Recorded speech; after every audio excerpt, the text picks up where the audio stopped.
G'day guys, welcome to Rumble's Fish Room. So today we're catching a fish. I don't know how I'm going to catch it yet because it's up in that 8 foot. And I don't know if you've seen how many fish are in the 8 foot. We're literally catching 1 out of 1,000. If you caught yesterday's video, I think I showed him. I can't remember.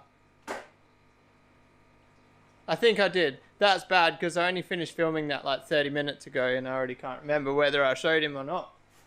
But anyway, let's try to catch this fish. It's probably not going to be a very long video. I don't know where I'm going to put this fish. I actually don't know. I'm thinking in a fry basket somewhere, but I'm worried about it jumping out of a fry basket, so we might need to make the fry basket a bit safer. Basically we're trying to catch this fish because it's got a black tail, so it's like bit of a color morph. It could be something, it could be nothing. Like I could catch this fish, grow it out, and it's absolute crap. Looking at it, I gotta try to find it. It looks like it's still pretty small, but it looks like it's got a half decent script on it. They're getting to the stage where you can pick out the script quality already. I don't know how I'm going to catch it, and then even when I do catch it, yeah, anyway, it's just going to be a drama. Let's get stuck into it. I'm just standing here talking. Got a handy dandy tripod here. For anybody who's wondering, it's actually tripod for a laser, not for a camera, but it works for me. Alright, let's go.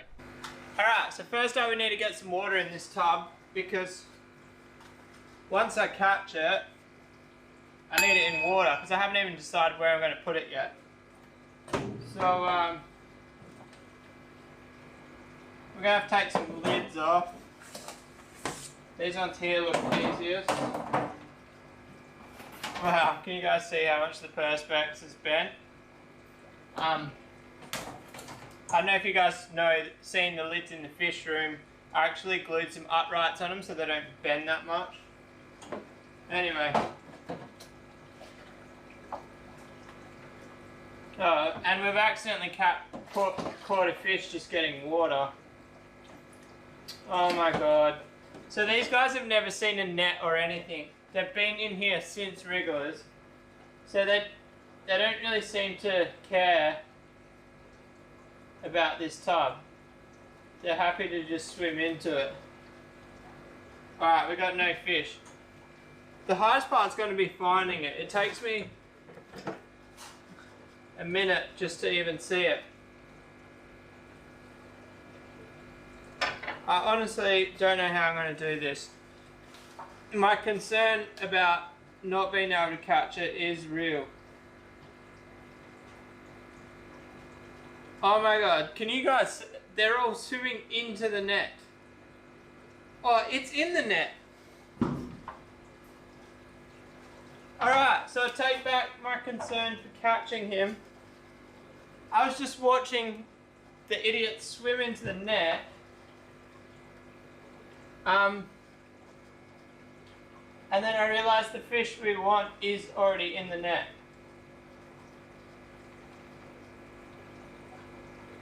Finding it in the net's going to be fun too.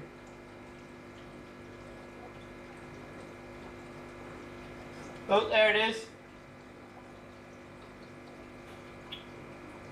I'm just going to have to take the net straight out, I reckon.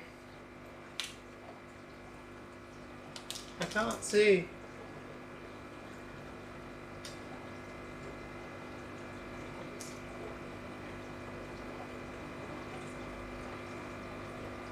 Got him.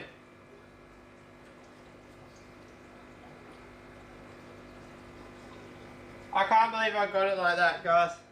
Can you, like, I can't grab the camera right now, but can you guys actually see? They're not scared of the net at all. I don't even know how I'm going to get the net out of the tank without the flower horns in the net.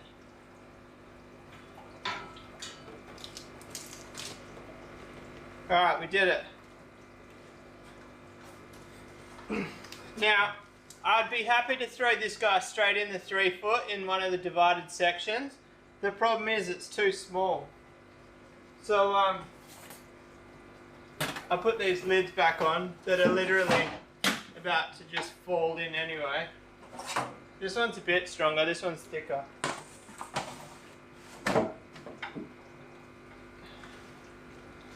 Let's find a home for him, and I'll try to get a bit of a video of him for you. Alright guys, so I've set up a floating basket in the 5 foot.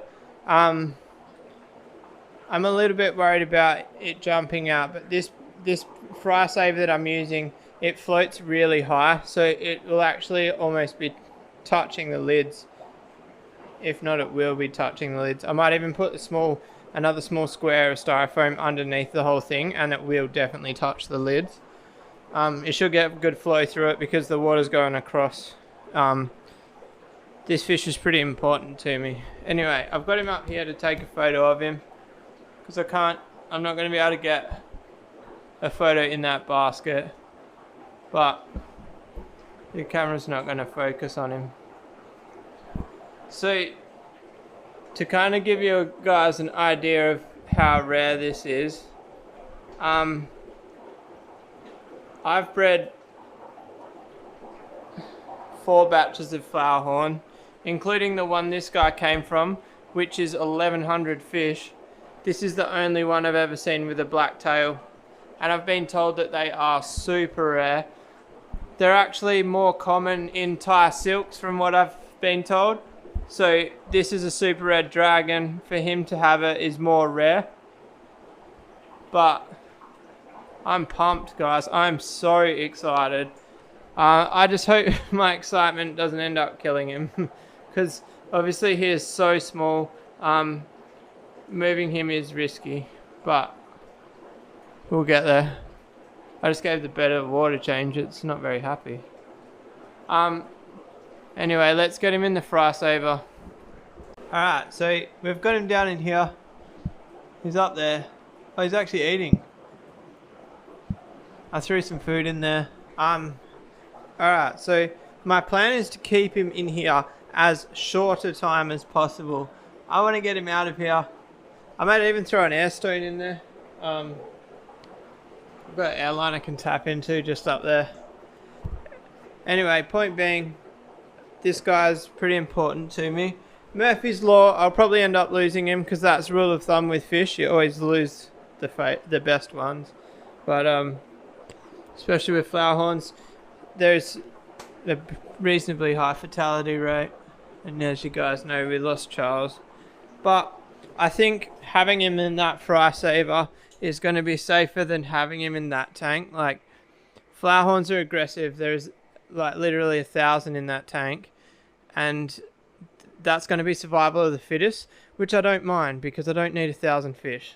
Survival of the fittest up there, that's fine. But this guy is the fittest in my eyes, so I want him to survive.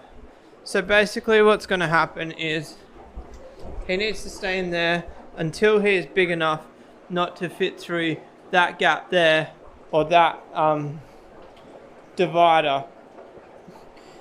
I don't know. I was thinking I may even consider cutting a black sponge divider to go there, or putting fly wire over that divider. But I don't know. It's going to limit the flow even more, and these are already pretty bad for flow down this end. That's why they've got the little sponge filters in them. But ideally I want that boy, or I said boy, don't presume it's gender. I want to put it here. Those holes there are like 8 millimeters, so he needs to be 8 millimeters tall. That gap at the front there is probably 3 millimeters wide, but we can take the suction cup off and put these rubber suction cups, you can't see them on the camera, that one there, on there, because if you look, these ones you can't really see in the camera, but these ones are actually closer to the glass. There is not much gap that whole way around. Literally, it would just have to be big enough not to fit through those holes. I wouldn't put it in the 5 foot because like down the back corner around that pipe and stuff, there's quite big holes. Obviously all of these guys are too big to fit through the holes, but I probably wouldn't put anything smaller than him in the 5 foot. But this is definitely a 5 foot fish. As you guys know, the 5 foot is the elite selection of my fry, and this is the elite. This is like, oh, I don't want to talk it up too much, but this fish is officially the most exciting fish in this whole room. I've made a whole video on just catching this fish. It's worth the video because this guy is just so exciting, and that's why I started breeding flowerhorns, because you want that 1%, and he is the 0.1%. Now he might grow out of it. Don't get too excited. Hold on to your shoes. We're not retiring yet on the profit off this guy. There's speculation about what the black is, whether it's like damaged nerves or whether it's a color morph, all that sort of thing. So it's a bit of a grey area, but I'm excited to see what it turns out like. It might fade out and just end up looking like all of these boring guys here. No, I'm just joking, buddy. You're not boring. I still love you. Which one are we taking to the PCS swap meet, guys?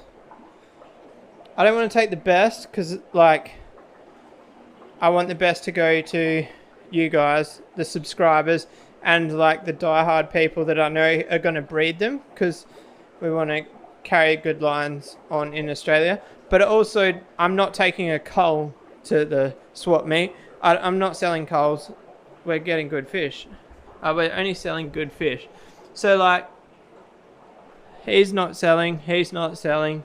He's a slight maybe. Definitely not selling. Maybe selling. I don't know. He looks a tiny bit beaky, but look, he's got the coverage above his eyes, and also is like the size that he is too small to like write off as beaky. I don't want to sell any of them, guys. What am I gonna do with myself? What do you reckon, guys? Is it time to try Elsa's fertility again? It hasn't been long. It's probably been about 3 weeks, but it's been long enough that I know if I pull the girl out, she'll lay straight away. So do I try one more time, or do I just wait and then breed this girl once she lays? She's nice. Oh, there's also one here. Be warned, it's a fish out of water shot, but I'm gonna lose her. You're not gonna be able to see it very well because I just pulled her out of the light, but I can't hold her low enough in the light to show you guys. Anyway, it's all exciting around here. Crossing two such different bloodlines of fish, bloodlines of flowerhorns, it makes for a huge variety in the fry, so I'm so excited about it. I don't know if you guys can tell. Anyway, if you like this video, give it a thumbs up. If you want to subscribe for more, subscribe for more. Click on the link. Oh no, that was yesterday's video. Was it? Yeah. Click on the link in yesterday's video for Blackie's channel. I'll see you guys tomorrow. Peace out.